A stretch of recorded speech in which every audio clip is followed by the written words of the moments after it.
Evde kolay tüm püf noktaları ile kayısı sirkesi yapımı. Kayısı sirkesi faydaları nelerdir? Bir nevi şifa iksiri yerine geçen kayısı sirkesini henüz denemediyseniz çok şey kaçırdınız demektir arkadaşlar. 100 gram özellikle olgun kayısı kullanın. Kabuklarını iyice yıkayın, çekirdeklerini çıkartın ve bir kase içerisine kayısıları ellerinizle ya da tahta kaşıkla ezerek püre haline getirin. Şimdi kayısı sirkesini bu şekilde hazırladığınız zaman da çok daha lezzetli ve sirkenizden çok daha güzel bir sonuç elde edersiniz arkadaşlar. Şimdi kayısı sirkesini yapacağımız kavanozun özellikle cam ve steril olması çok önemli. Ben kavanozu sıcak suyla yıkadım. Şimdi steril olan cam kavanoza püre haline getirdiğimiz kayısıları ekleyelim ve yarım kahve fincanı kabak çekirdeği havanda biraz ezin. Kayısı sirkesi yapımında önemli adımlardan bir tanesi de arkadaşlar kullanacağımız tuz. Kullanacağımız tuz işlem görmemiş tuz olması gerekiyor. Ben burada Himalaya tuzu kullandım. Bir tatlı kaşığı ölçüsünde havanıma alıp eziyorum. Dilerseniz deniz ya da kaya tuzu gibi işlem görmemiş tuzlardan kullanabilirsiniz ama burası çok önemli, işlem görmemiş tuz. Havanda eziyoruz ve bunu da toz haline getirip kavanozumuza bunu da ekliyoruz.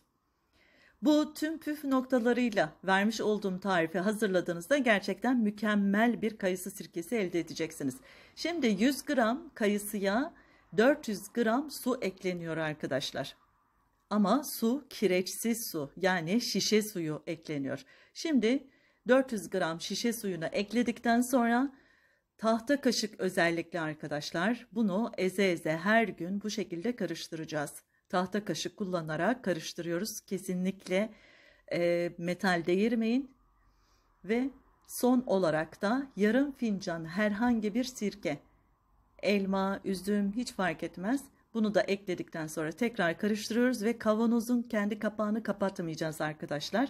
Birkaç kat haline getirmiş olduğumuz temiz bir tülbent parçasını kavanozumuzun ağzına kapatıyoruz ve bir lastik geçiriyoruz.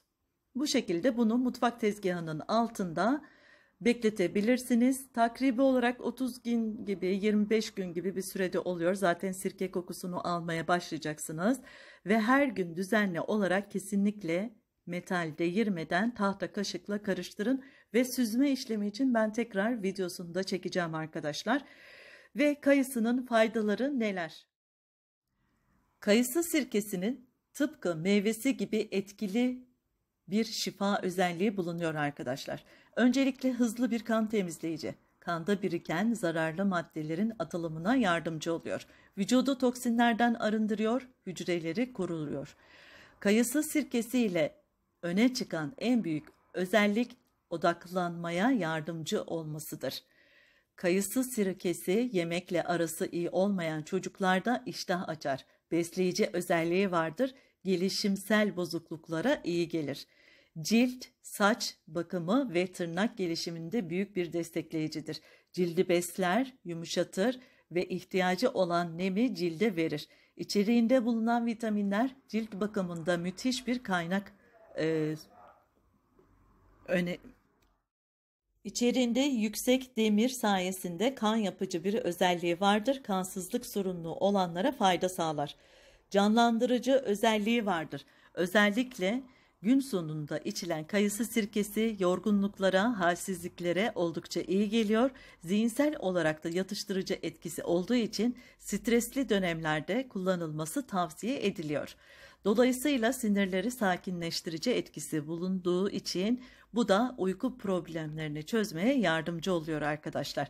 Kayısı sirkesi migren ağrılarını gidermede oldukça etkilidir. Solunumla ilgili sorunlarda kullanımı yararlıdır. Özellikle astım ve bronşit gibi rahatsızlıkları olan kişilerde rahatlatıcı etkiye sahiptir.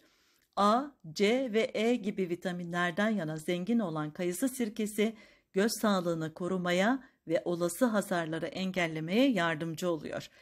Yapılan araştırmalar kayısı sirkesi düzenli tüketildiğinde kemik sağlığına ve gelişimine iyi geldiğini yaşlılıkla beraber oluşabilecek sorunları geciktirdiğini ortaya koymuş. Uzmanlar kayısı sirkesinin akciğer başta olmak üzere birçok kanser çeşidine karşı koruyucu olduğunu söylüyorlar. Bu konuda çalışmaları da hala sürmekteymiş arkadaşlar. Bağırsaklardaki bakteri ve parazitleri temizliyor. Vücudunuzdaki ödem ve toksinleri atıyor ki bu sayede de toksinleri attığı için kilo verme döneminde detoks olarak bunu kullanabilirsiniz. Peki nasıl kullanacaksınız? Sabahları kalktığınızda şöyle bir bardak ılık suyun içerisine bir tatlı kaşığı kayısı sirkesi ve bir çay kaşığı kadar da bal, bu şekilde karıştırın.